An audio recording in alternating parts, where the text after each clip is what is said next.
വിജയ്ക്ക് വീണ്ടും തിരിച്ചടി. ജനനായകൻ റിലീസ് നീളും. റീസെൻസറിംഗ് മാറ്റിയെന്ന് റിപ്പോർട്ട്.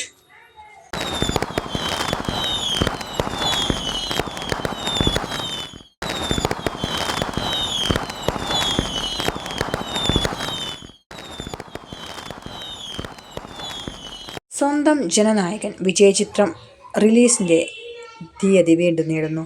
തിങ്കളാഴ്ച നടക്കേണ്ടിയിരുന്ന സെൻസർ ബോർഡിംഗ് റിവൈസിംഗ് കമ്മിറ്റിക്ക് മുൻപാകെയുള്ള പ്രദർശനം നീട്ടിവച്ചതായി റിപ്പോർട്ടുകൾ പറയുന്നു. സ്ക്രീനിംഗ് കമ്മിറ്റി അംഗങ്ങളിൽ ഒരാൾക്ക് ആരോഗ്യപ്രശ്നം ഉണ്ടായതിനെ തുടർന്നാണ് നടപടികൾ മാറ്റിയത്.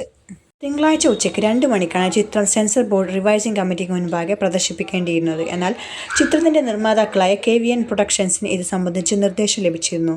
എന്നാൽ അപ്രതീക്ഷിതമായി ഒരംഗത്തിന് ഉണ്ടായ ആരോഗ്യപ്രശ്നത്തെ തുടർന്ന് പ്രദർശനം മാറ്റിവെക്കുകയായിരുന്നു. റിവൈസിംഗ് കമ്മിറ്റിയുടെ അനുമതി ലഭിച്ചാൽ വൈകാതെ തന്നെ ചിത്രം തിയേറ്ററിൽ എത്തിക്കാനായിരുന്നു നിർമ്മാതാക്കളുടെ പുതിയ നീക്കം. ജനുവരി 9-ന് പൊങ്കൽ റിലീസായി ചിത്രം തിയേറ്ററിൽ എത്തേണ്ടതായിരുന്നു. എന്നാൽ സെൻസർ ബോർഡുമായുള്ള നിയമതർക്കം കാരണമാണ് റിലീസ് നീണ്ടുപോയത്.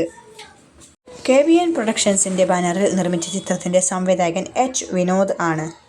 ജനനായകൻ തന്റെ അവസാന സിനിമയായിരിക്കും എന്നാണ് വിജയ് അവകാശപ്പെടുന്നത്. ജനനായകന്റെ തിരിച്ചടി. വിജയ് സംഗീത ഡിവോഴ്സ് കേസിന്റെ ഇടയ്ക്ക് മുങ്ങിപ്പോകുമോ? ഏതായാലും നമുക്ക് കാത്തിരിക്കാം. ജനനായകൻ റിലീസ് പെട്ടെന്ന് തന്നെ നടക്കുമോ അതോ ഡിവോഴ്സ് കേസിൽ വിജയ് മുന്നോട്ട് പോകുമോ എന്നറിയാനായിട്ട്. പക്ഷേ വിജയ് തന്നെ തൻ്റെ പൊതുസമ്മേളനത്തിൽ ഒരു വാർത്താ പ്രഖ്യാപനത്തിൽ പറഞ്ഞിട്ടുണ്ടായിരുന്നു തൻ്റെ ജനങ്ങളോട്, എൻ്റെ പേഴ്സണൽ പ്രശ്നങ്ങൾ, എൻ്റെ സ്വകാര്യ പ്രശ്നങ്ങൾ ഞാൻ തന്നെ പരിഹരിച്ചോളാമെന്ന്. രാഷ്ട്രീയവുമായി അത് കൂട്ടിക്കുഴക്കണ്ട എന്നും വിജയ് പറഞ്ഞു. ഞാൻ പാത്തുകറേ എന്നാണ് വിജയ് ഒരു പൊതുസമ്മേളനത്തിൽ പറഞ്ഞത്. അത് കേട്ട് ജനങ്ങൾ കയ്യടി നൽകുകയും ചെയ്തു. അപ്പോൾ നമുക്ക് ഏതായാലും കാത്തിരിക്കാം വിജയ് തൃഷ ബന്ധം അല്ലെങ്കിൽ വിജയ് സംഗീത ബന്ധം എന്തായി തീരുമെന്നറിയാനായിട്ട്. അപ്പോൾ കൂടുതൽ വാർത്തകളും വിശേഷങ്ങൾക്കുമായി ഈ ചാനൽ സബ്സ്ക്രൈബ് ചെയ്യാൻ മറക്കല്ലേ. അപ്പോൾ ഈ വീഡിയോ ഇഷ്ടമായെങ്കിൽ ലൈക്ക് ചെയ്യൂ, കമൻറ്റ് ചെയ്യൂ, ഷെയർ ചെയ്യൂ. താങ്ക്